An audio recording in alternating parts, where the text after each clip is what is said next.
Bonjour à tous, bienvenue pour le bilan de la journée du lundi 6 novembre 2023. On commence avec les indices comme toujours.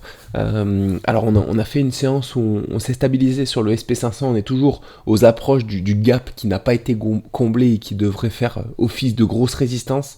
On est aussi sur le pullback de ce grand canal en hebdo. Voilà, et puis de la résistance oblique de l'ancienne épaule-tête-épaule. Donc voilà, une convergence de résistance ici, donc voilà, on devrait, on n'a pas encore corrigé sur le SP500, mais je pense que c'est une possibilité dans les prochains jours.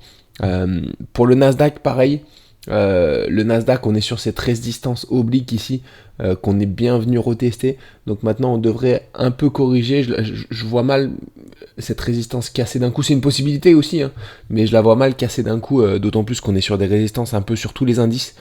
Le marché européen, lui, par contre, a corrigé un peu plus. Voilà. Le marché européen a entamé une baisse. Donc voilà, une séance de baisse hier. Donc voilà, pareil pour le DAX, le CAC 40. Donc le DAX aussi a corrigé un petit peu. Donc voilà, en ce qui concerne le jet d'eau, on a aussi été repoussé ici, donc je suis pas sûr qu'on reparte sur une volatilité énorme comme on a vécu avec une succession de baisses, de hausses. Je nous vois mal rebaisser une nouvelle fois et partir violemment vers le bas. Je pense qu'on va se maintenir un peu dans cette zone-là. Donc voilà, tester cette zone-là peut-être jusqu'à mi-novembre. Donc voilà. Pardon, je suis malade, hein, encore un petit peu, donc voilà. Mais on va suivre ça en tout cas, on va suivre ça. Donc voilà, on attend une correction au moins, quand même, peut-être. Voilà, peut-être pas pour cette semaine, mais pour la semaine prochaine, je pense que ce sera d'actualité. Donc voilà. Pour la perte d'hier, Microsoft, du coup, alors on était rentré en position sur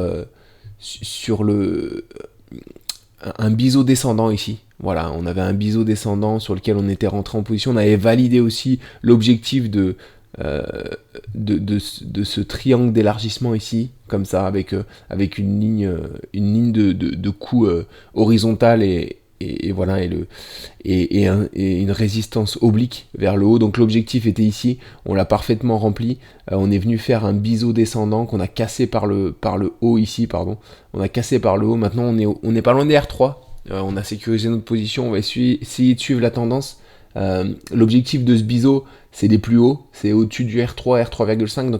Donc voilà, on arrive aussi sur une potentielle zone de résistance sur certains gros sur certaines grosses capitalisations. Donc on se méfie, c'est un peu le cas pour beaucoup de grosses capitalisations, que ce soit européennes ou américaines. Donc voilà. Concernant le flop d'hier, IBM, on est en position depuis un petit moment sur IBM.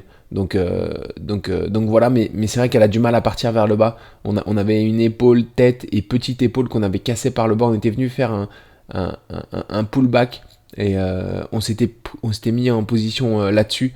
Donc voilà, on a une zone de résistance bien établie ici au-dessus. On est dans un grand canal, donc voilà, on pensait être repoussé et puis aller chercher le bas du canal. Pour le moment, c'est pas le cas. On revient tester la résistance au-dessus. On n'est pas encore sorti, notre R1 est un peu plus haut. Donc voilà, mais on va suivre ça. Mais c'est vrai qu'on est un peu, voilà, on peut former. Après, on arrive sur une zone de résistance ici, sur un double top.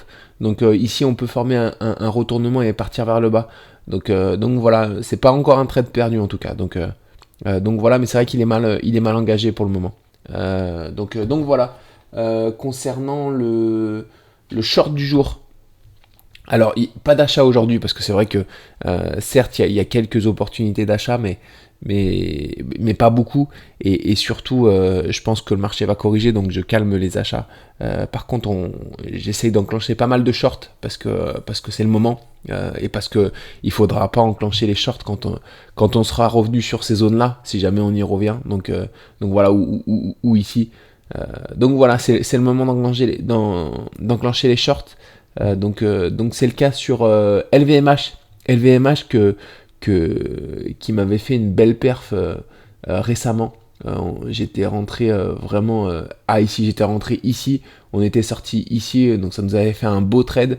On arrive bien à la lire LVMH depuis quelques semaines. Là, j'avais mis en avant cette ligne de résistance horizontale qui était support, qui a souvent été résistance, qu'on avait cassé par le bas violemment. Là, on revient la tester. Alors, c'est une zone de résistance, mais c'est aussi un gap qu'on a partiellement comblé. On va le voir. Ici, il y a un gap qui part d'ici jusqu'à ici. Donc voilà, on vient de partiellement le combler, on a un retournement ici, alors peut-être qu'on va repartir vers le haut, le combler un peu plus pour repartir ensuite vers le bas, mais en tout cas il y a un retournement déjà ici, donc je pense que c'est intéressant de prendre LVMH à la baisse tout de suite.